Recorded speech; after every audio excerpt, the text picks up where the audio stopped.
you're down in Tennessee where freedom is alive. You hear shots ring from the woods on 45. Life is good. She's forever and he probably should. There's comments here in Nashville neighborhood. In the land of the free. Life is good. He's always shaking. He probably wouldn't live if he could.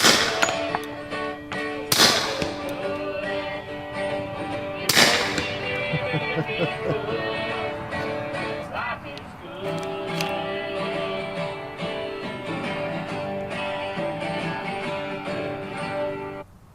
Oh, yes, yes. Hickok 45, your internet shooting companion, coming to you from the beautiful hills of Tennessee, home of James Yeager. Let's get the name right. Called him Chuck Yeager a couple of weeks ago, didn't I? Or was that last one? I think a couple of weeks ago. A lot of famous Yeagers around. So we miss James Yeager, Jeff Quinn, all the folks that came to our screens with firearms information, right? And no longer around. This the way it goes. This what would you call it? This endeavor has matured. The fact that we've had YouTube around for, well, we've been on for 15 years. It was around a year or two before that, YouTube, I guess. And well, I mean, I guess I'm not sure the exact number of months or year, but yeah, so, you know, we're a period of 15, 16, 17, whatever years. A lot of transitions are just going to happen. Appreciate everybody. Ballastall, oh man, great outfit, love them. Had lunch with the owner or the manager, the U.S. Guy that runs it, Patrick, when I was at SHOT Show. And of course, Talon Grips. Talon Grips, I couldn't live without them. I think he's trying to sprinkle on me, but I can withstand a little rain. Can I shoot some more? Yeah.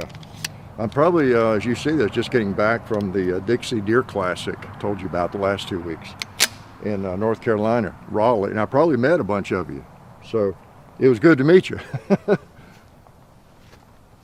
Let's send one across the hill.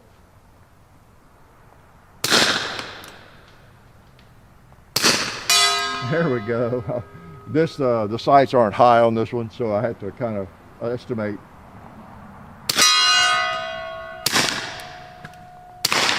Do the best I can with the suppressor. That was about.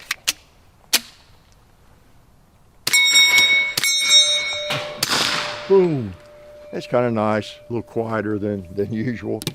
What else? I hope you saw the M60 E4 videos last week or two. I guess we just posted one so far. And what a contrast. M60 E4 machine gun. And then a Woods Walker with an 1873 lever gun the same week. You know, again, that's my state of schizophrenia. You know, we would go back and forth to all kinds of cool firearms, and they're all equally cool and fun to shoot. It's, like I've said many times, it's just it's interesting, you know, and it's fun to be able to have the variety, you know, to experience it, as many of you all have too. Right? Look what else I brought out. Don't want to get it too wet, but I brought out I was in the mood to shoot this. Yeah, bait and switch. You know, I had this out, did you? The old Sako, I think's where they say it. And it's the 6.5 by 55 carbine Bavarian Model 85. Many of you like this, and some of you have them, I've discovered. Let's shoot it. Want to? Oh man, if I can't hit the gong with this, well, go ahead and dig the hole for me.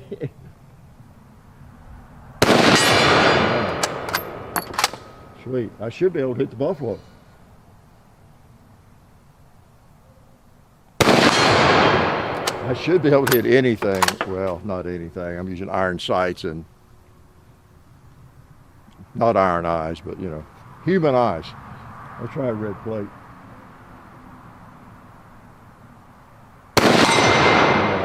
You know, this is my baby. shoulders and fits just perfectly. Okay, I shot across the hill. See if we get something close. Okay, mark that down. Now that might be the most dramatic 2-liter hit you've ever seen on our channel. Let me go ahead and show you where that was sitting.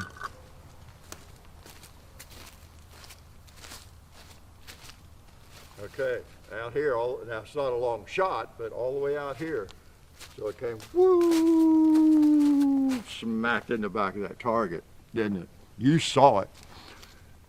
Okay, now the reason I make a big deal out of that is it's something you want to keep in mind when you're reading about certain presidential assassinations, and people use the argument about which way somebody's head was flopping or bouncing, or gross to think about, I know, but anyway, when you shoot something that is mostly water fluid, you know, with a high-powered rifle, you get strange reactions. It doesn't just knock it off that post, does it? In fact, it came, I mean, that could have hit me. I could be dead right now.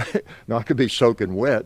It literally could have hit me. You know, it came at that angle. If it just a little bit more straight on, and it'd been right in my chest. Just to, not that it was dangerous, but just to give you, again, just to emphasize how things react.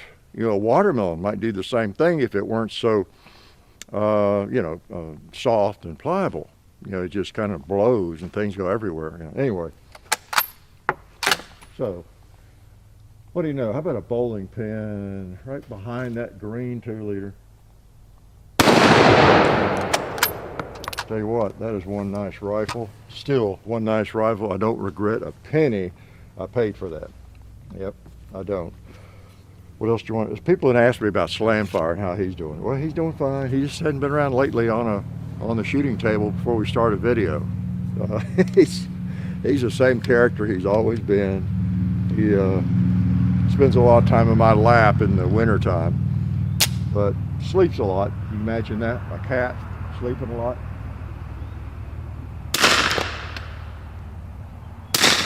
Come on now. Oh, I got 2 with one shot. I don't know how that happened. How about that propane tank down there?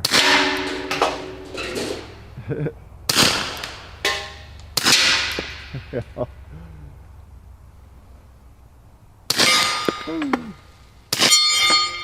Oh yeah. Yeah, we appreciate Silencer Central. It's nice. That's nice. Oh boy. You know, we're very transparent too. You know, silencercentral.com is a great place to buy suppressors, and you know, they're one of our sponsors, and they also gave us a couple of suppressors. You know, so I mean, this is mine. Paperwork is cleared on all this, and it's kind of nice to have a suppressor. You know, and I really do enjoy them with these big, slow bullets. Kind of neat, no doubt about that.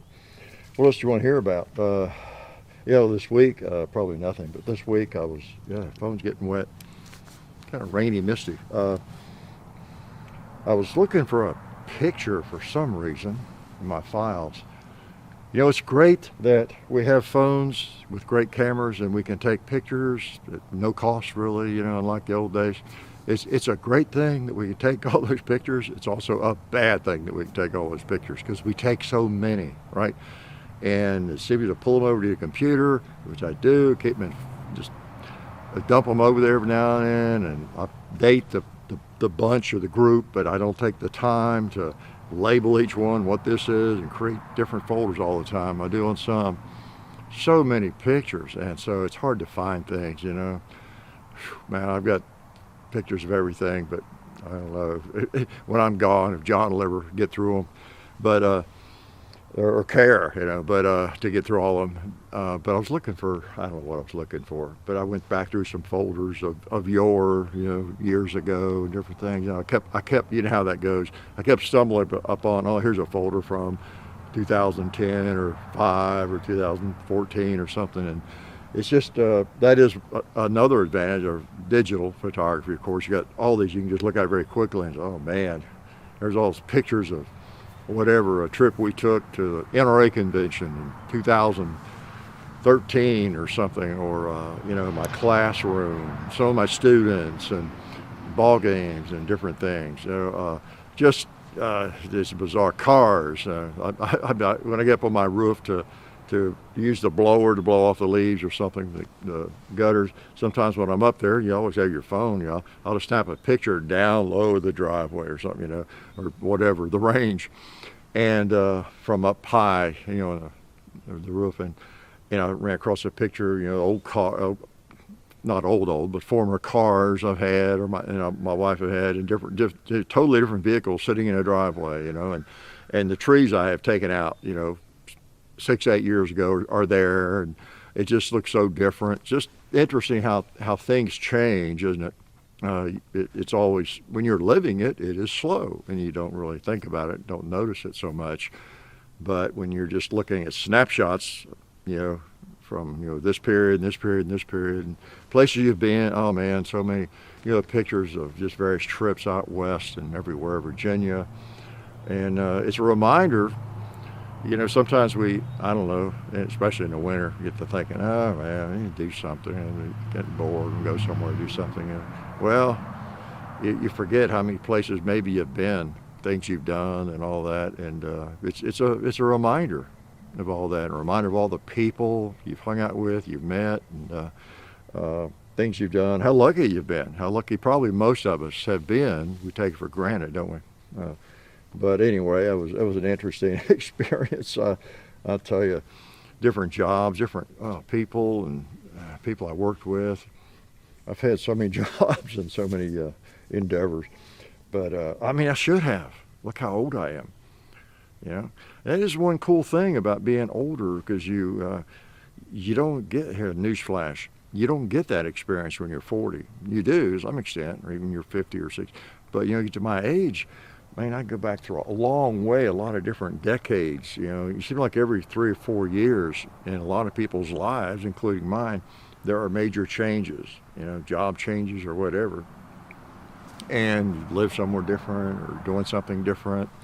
And so you got all those segments of life, and there all the photographs are. It's just interesting to kind of relive it a little bit at times and remember all the stuff you've done, places you've gone. Wow, think about if you'd lived in 1850, like right where I live, for example, eking out a living, doing whatever you're doing. A big deal might have been, getting into Nashville a couple of times a year, or never, maybe once every 5 years if you didn't have the means. It's 30 miles away. It's a long buggy ride, unless you needed to get there, Whereas, we all we jump in a car or an airplane and, be in Nevada or anywhere, New York, and there's just no time, and have the experience there. It's kind of wild. I used to think of that when I was in publishing. I remember one morning I was sitting I had a small log house out in Williamson County as well, south of Franklin, for 3 years.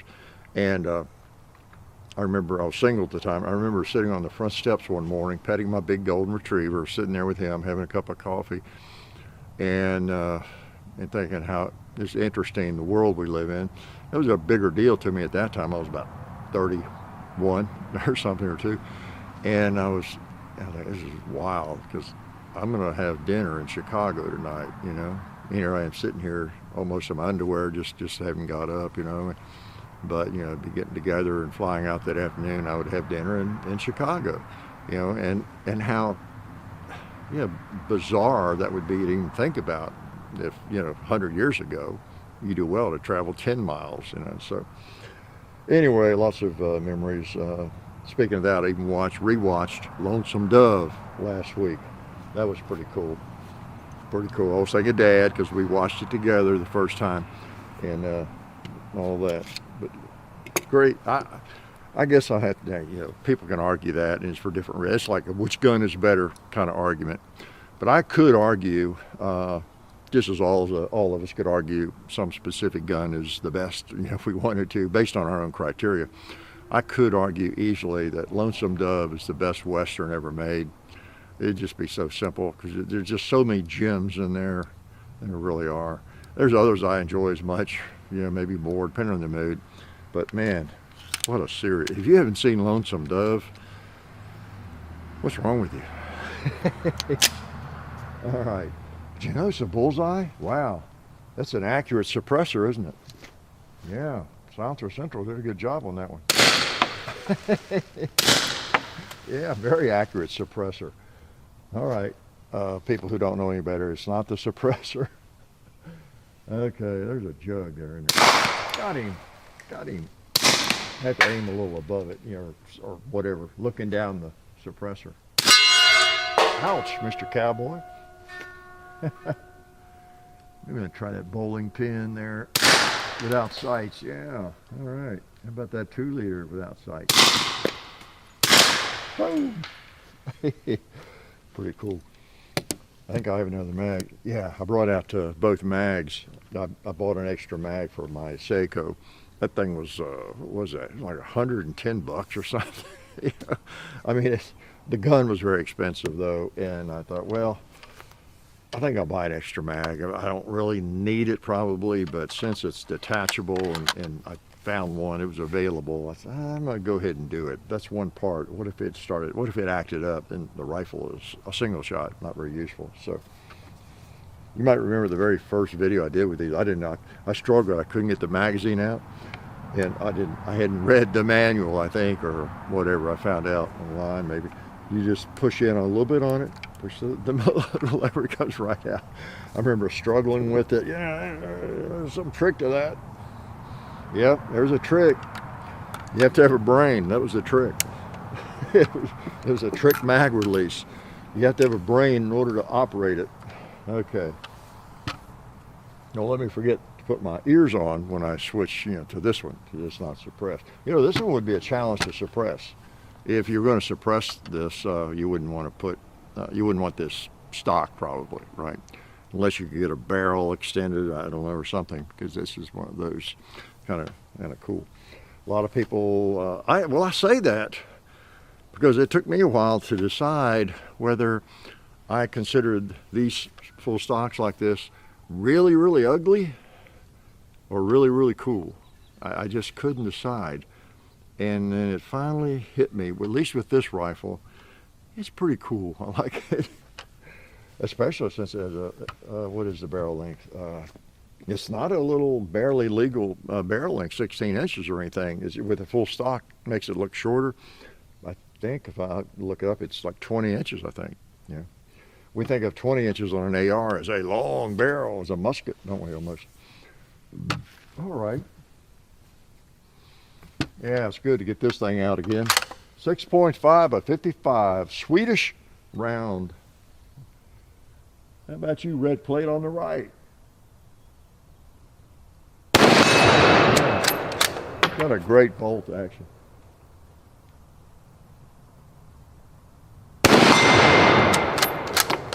How about you, Buffalo?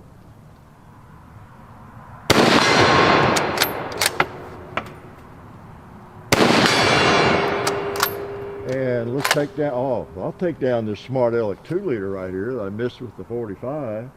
Well, he sort of came back too. Not as far, I guess. Wow. Attack of the 2 liters today, yeah. Well, we might make it without the rain, we'll see. Yeah, I can wrap up any time. There is no set limit when you're just yakking, is there? Someone has asked me, a couple of people, about the news about it was big this past week, a week ago, I guess, how the classic novels, they're modifying the language in them. And as an English teacher, literature teacher, what my thoughts are on that. Well, of course, I think it's ridiculous changing that stuff. I'm a bigger proponent maybe of, I have a big problem if in a book, maybe you have something inside the cover, first page or some kind of, I don't know, disclaimer, whatever you call it, like they do with movies now. This movie depicts outdated cultural something, or no kidding, everything does. It was made last year. It's something that's offensive to a lot of people, right? but maybe something in it. But there are some things out there in literature, even in movies from earlier days that, maybe, well, they wouldn't do that today. Not because they're insanely woke and idiotic. Wait a minute, that's redundant, right? Not because of that, but just because, we are a little more enlightened. That doesn't reflect a level of enlightenment at all. Maybe we wouldn't make that movie and say that, or writing a novel, even perhaps the way it was written. No need to. Doesn't detract from it at all. If they had chosen a different word, it may be more effective even, or whatever. I don't know. Something different from what we're all against, I think, is just dumbing down something and making it fit into the woke perspective. That's not. But my thinking is it'd be fine. I would have a big problem if something you really think is bad, and is borderline unnecessary. Just leave it the way it is, but have a page explaining some of that. And of course, who writes that? That's up for grabs, right? Depending on how that's addressed. One person would write, I'll write that introductory page to explain to people what they're about to read. This book was obviously written by a bigot, and all kinds, we don't need that either. We need someone with a brain talk about the times of whenever it was written, 1840 or 1940, and people had a different view about things, or whatever it was, and have an explanation of that. And then you could say, and you might be offended by some of the terms or depictions, such as don't read it if you're going to be bothered too much. I don't know. Same with statues and things like that. Just put a little plaque over here somewhere and explain the reason this person is in a bronze statue here in the square or in front of this building or whatever it is. And maybe on that plaque you say this could be very offensive to certain people. Again, who writes it that's the devil's in the details. Who writes that, of course, but put it in a plaque. That would be my thinking on that. Yeah, that's going down a dangerous road. I write a novel this year, and I don't even have confidence that it's going to stay the way it is 10 years from now, 1,000 years from now. It's going to affect the way people write, even the way they think, because writing reflects your thinking, And that's, of course, what some people would like. For everybody to use that control over our minds, what we say, what we think, what we write. That's what they would like. So, anyway, enough on that. Thought I'd mention that. In case I do get rained out, let me have some advice for young people. Okay, before we have to go. My advice is shoot something like this one day. This is 1911, by the way. The Guardian. Most of you know that, by Dan Wesson. I didn't say that. I assume you all remember some of my favorite firearms, But, there's a lot. It's a crazy world. It's an upside-down world. We're in, it's Alice in Wonderland. You've heard all the discussions. You've heard all the hyperbole, and unfortunately, it's not hyperbole. We are kind of in an upside-down world in so many ways, culturally, and in an Alice in Wonderland, and it's a crazy time, a lot of ways. And it seems crazier than maybe it is because of social media and being inundated with media and everything, and all those talking about it, My advice to young people, try to stay cool, calm, focused on what you're doing, your education, your career.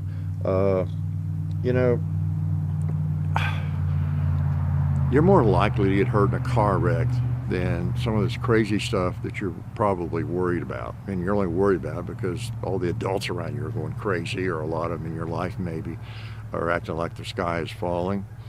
Might be, but I don't think it is. There's so many other dangers, so just take care of yourself. Try to keep a healthy, positive attitude. And things will probably work out. So many things in my life could have taken me out, could have worried a lot more about it. I was traveling by air in the 80s, for a long period of time there, almost every week, and I don't know, that could have been a plane crash. Not a lot of them, right? They take place. COVID could have gotten me. Hadn't yet. I mean, I haven't even had it yet, as far as I know. But I mean, there's just so many things. I've driven. Oh man, I wonder how many miles. I could come within 50 or 100,000 probably of it. I've probably driven. One time I was kind of figuring that up. It's about 1.5 million miles or more, maybe 2 million. I think back on all my cars, how many miles I put on each one before I traded it or sold it. But yeah, I mean, so many, and close calls on the highway. That's where I could have been done, and all of us, right? And I'm still hanging around, just try to be as calm in the face of all the craziness that's going on. Cut yourself off of social media a little more. At least try to limit yourself, because it brings out all the crazies. What did Gutfeld say that night? He talked about I've said the same thing in different terms, I guess, several times, but he said every village has its weirdo, right? And then to paraphrase, that's kind of what he said. I think every village always has its weirdo, and the internet has connected them all, and that's kind of what we all know and talk about. Now, weirdo, who's weird? I'm one to call somebody weirdo, right? But the losers, whatever you want to call people, that just want to cause trouble, and are extremely negative and want to bully or harass you. Yeah, they are losers. I'll use that word. They really are. And they can congregate now, and from each other's basement. There's a network. There's a basement network, right? There's all these losers in the basements in the country or on the planet are able to network, and so that makes it look like there's a big world out there of these the loser weirdos, whatever. They're just out to do harm to people and harass people and all that kind of thing. So so I still maintain it's not as bad as it appears, because those social media could make any small group seem way bigger than it is. Way bigger than it is. I forget what it was a few years back. Oh, who was it? It was somebody that was being harassed, somebody famous. I don't know, was it President or Joe Rogan or who it was. They were catching all this flack, and like this big flurry all over the internet. It was, it was a big deal. And somehow they got into investigating that, and it turned out it was like 17 people or something, and they had just created other usernames, and I don't know if they had the capability of creating bots or what it was, but it was like boiled down to like 17 people or something, and it looked like a huge uproar from 10% of the population or something. So you have to be wary and mindful of that, right? So, but anyway, just be aware. In the real world, maybe your real world, things are fairly normal, and just take refuge in that and enjoy it, and just live your life and get ready for whatever career you're thinking about doing. It's just the main thing is you don't want to let it like sidetrack you from your career or your education. So just choose a career that makes sense to you, something you enjoy doing, and keep learning. Keep learning. It's the main thing. Keep learning, and you're going to have to be flexible, man, in this world. That's for sure, because things are going to change fast, no doubt about that. And don't be afraid to learn new stuff. Really. It's one of the probably the most valuable trait you could have, someone who's not afraid to learn something new. My dad used to say, I heard him say it 1,000,000 times when he was trying to show me something, or I needed to know how to do something, and it was usually something around the place, the farm, or whatever, change a tire, whatever it might be, cut a board properly, or you name it. It was, well, you won't learn any younger. I said, oh, God, I guess you're right. You won't learn any younger. And he was right. You won't. You might as well learn now. You won't learn any younger. You're not too young. So that's my advice, for what it's worth. Okay. My other advice is, if you hopefully live somewhere where there are firearms legal, you can enjoy something like this too. in your spare time when you're not working on your career. Let me see if I can get one on the gong again, looking over this this suppressor.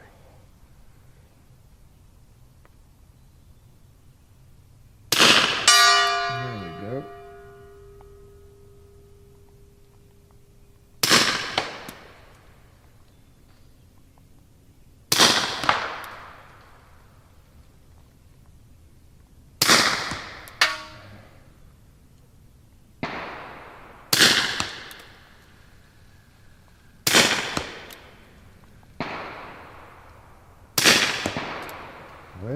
Well, I hear my neighbor though.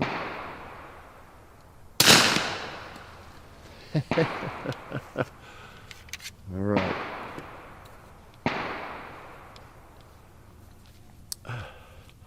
Let me get my rifle back out. I want to shoot that somewhere before I go. Yeah, I have a little trouble with this. I probably should get me a handgun, and I'm not sure what it would be, with sights that are like suppressor ready. We've used a couple of those, borrowed a couple of those from buds different times, and it's kind of fun because you can just use your sights normally. The suppressor is not in the way or anything. And at closer range, it's not a problem. You know, with this one, with like any gun, basically. But it would be kind of cool to have one with suppressor-ready sights. You know, a fire at probably 45. Something I know I'm going to really shoot more with it. I don't think I want one 9mm because I'm probably not going to shoot it that much with a suppressor. It doesn't suppress a 9 as much, for one thing. Well, it depends on the ammo, of course, right? Depends on your ammo. All right. 6.5 by 55. Don't let me forget to put my ears on. This is a sweet rifle. I want to shoot it a couple more times before I get rained out. Yep. Well, that was done. Okay.